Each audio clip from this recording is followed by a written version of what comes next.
大家好，好開心見到你哋返嚟適時旅遊頻道，多謝大家繼續支持我哋，記得要 like、share、follow 同 subscribe。今集飛咗先講，我 Kenneth 阿輝同大家一齊飛越北印度探索之旅。歡迎嚟到北印度，呢度唔係旅程嘅開始，而係感官嘅考驗。你聽到每一聲喇叭，聞到每一種唔同嘅味道，北印度正在同你打招呼。我就覺得印度唔係喺度同我打招呼啊，而係喺度測試我能唔能夠活着咁樣行完呢個旅程啊。放心啦，牛都可以，你都得。眼前呢一座建築係由一個好情深嘅皇帝為佢亡妻而建造。泰姬瑪哈陵，佢唔係一座陵墓，佢係代表着永恆嘅愛。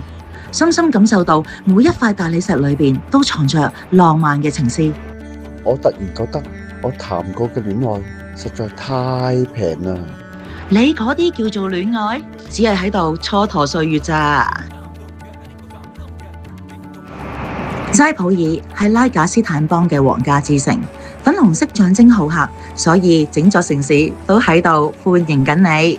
哇！呢度真係好似電影嘅場景一樣啊！我覺得我下一秒都會俾人揀去寶萊塢嗰度演戲嘅。你頂多都係扮演嘟嘟車司機。瓦拉納西唔係一座城市，佢係一個靈魂嘅入口。恒河係印度教徒心目中嘅媽媽，生命就係喺呢度開始，同時亦都喺呢度終結。我從來都冇睇過一條河會咁安靜又咁有力量嘅。呢度每一滴水都承載着千年信仰。夜祭係瓦拉納西最神聖嘅儀式，火焰象徵淨化，鐘聲象徵祈願。呢啲唔係表演，而係千年不斷嘅信仰。我覺得我嘅靈魂好似洗咗一片咁，但係身體都仲係黐黐立立嘅。你嗰啲係汗，唔係靈魂啊！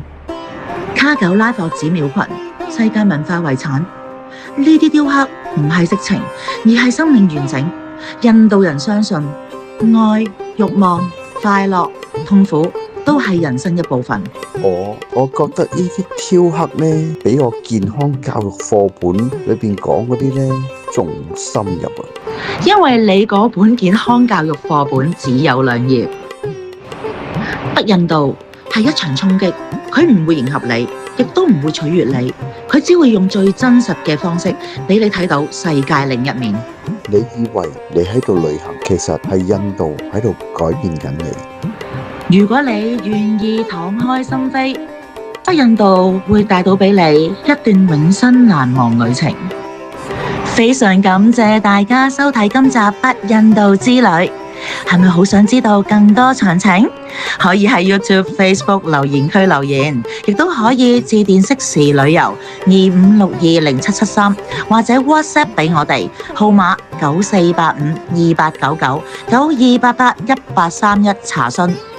喂，仲有要記得密切留意我哋嘅 Facebook、YouTube、IG、Flash 同公司網頁最新資訊。下集再見，拜拜。